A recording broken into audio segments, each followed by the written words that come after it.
झीलों की नगरी भोपाल में श्रीमद जगत गुरु रामानंदाचार्य स्वामी डॉक्टर राम कमलाचार्य वेदांत जी महाराज के प्रथम आगमन पर भव्य शोभा यात्रा निकाली गई, जिसका समापन मानसरोवर धाम में गुरुदेव के श्रीमुख से अमृत वचनों के साथ हुआ।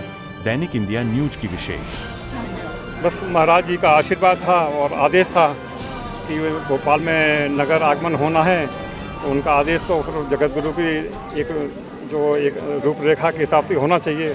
और उनके भक्त ने जो करा है वो अगर उसमें कोई गलती हुई होगी तो हम गुरु से क्षमा चाहते हैं। और किस तरह आभार प्रदर्शित करेंगे? आभार तो गुरु को हम नहीं कर सकते, आशीर्वाद ले सकते हैं हम। हाँ, बाकी उन्हीं की कृपा से जो आप देख रहे हैं और जो हमको और आगे करना है उन्हीं के आशीर्वाद से सब होगा, यही हम चाहते हैं। और बाबा महाकाल का आशीर्वाद है, क्योंकि पहले गुरु और बाद में भगवान, तो हमने वो गुरु पकड़ लिए हैं। आगे देखते हैं भगवान जैसा कराएंगे। धन्यवाद। शोभा यात्रा कहाँ से कहाँ तक? शोभा यात्रा लालघाटी गुफा मंदिर अपना ऑफिस मानसरोवर के ऑफिस से और यहाँ मानसरोवर धाम के लिए हुई। उसमें हमारे जो भक्त लोग थे, भोलेनाथ के भक्त थे, उन्होंने जगह जगह स्वागत मंच लगाए, स्वागत करा। और सारे ब्राह्मण लोग भी हमारे साथ में जो रही है उनका पूर्ण सहयोग रहा, क्योंकि कुछ गुरु जी के सहपाठी भी थे उसमें, तो सबने आगे अपनी रुचि दिखाई कि नहीं, गुरु जी का जो आगमन हो रहा है तो बड़े धूमधाम होना चाहिए। वो हुआ है। भगवान भोलेनाथ ने देखो लाज रखी, और जैसे ही मानसरोवर धाम की सीमा में प्रवेश हुए तो इंद्रदेव ने वर्षा भी करी। ये सौभाग्य होता है। और जहाँ मैंने गुरुजनों से सुना है कि यज्ञ है, हवन है, गुरु का आगमन होता है, तो वर्षा होती है, वो शुभ होती है। तो यही हम चाहते हैं। पहला हुआ था प्राण प्रतिष्ठा, तब भी वर्षा हुई थी। जी। जब यहाँ पर शुभारंभ हुआ था, प्राण प्रतिष्ठा हुई थी, तब भी इंद्र भगवान ने जल वर्षा करके इस कार्य को शुभ रूप से अपना हस्ताक्षर किया था। और आज भी जब आगमन हुआ है तब भी इंद्रदेव ने पुनः जल वृष्टि करके अपनी स्वीकृति और अपना आशीर्वाद प्रदान किया है।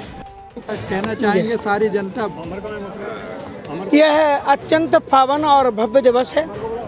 आज हम श्रावण मास के इस पावन पुनीत दिन में यहाँ पर मानसरोवर धाम में उपस्थित होकर के जो एकादश सहस्त्र ज्योतिर्लिंग समन्वित एक ज्योतिर्लिंग का दर्शन करके अपने जीवन को धन्य कर रहे हैं।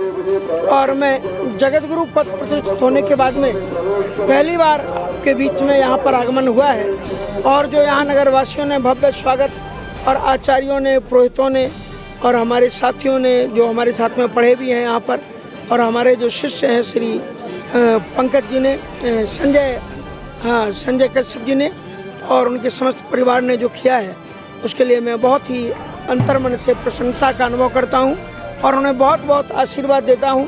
अभी तो उन्होंने 12 ज्योतिर्लिंग की स्थापना करवाई है। यहाँ पर आप देख रहे हैं 9 देवियाँ यहाँ पर विराजमान हैं, 12 ज्योतिर्लिंग हैं और सप्तऋषि विराजमान हैं। और अभी इसके अतिरिक्त भी विष्णु लोक भी बनने वाला है, जिसमें भगवान नारायण के 24वां अवतार होंगे। और पितृलोक की भी स्थापना हो चुकी है यहाँ पर। तो मैं समझता हूँ कि संपूर्ण विश्व में ये एक पहला स्थान है जहाँ पर विष्णु लोक, शिवलोक, पितृलोक, इन सब के साथ साथ में अनेकों अनेक जो समाज कल्याण के कार्यक्रम हैं वो संपादित हो रहे हैं। तो उनके लिए मैं बहुत बहुत हमारे शिष्य संजय कश्यप जी को आशीर्वाद देता हूँ कि उनका पवित्र धन ऐसे ही सत्कर्म में लगता रहे और राष्ट्रीय संस्कृति, हमारे सनातन धर्म की ध्वजा को लहराए, ऐसा हमारे उनके लिए बहुत बहुत आशीर्वाद है।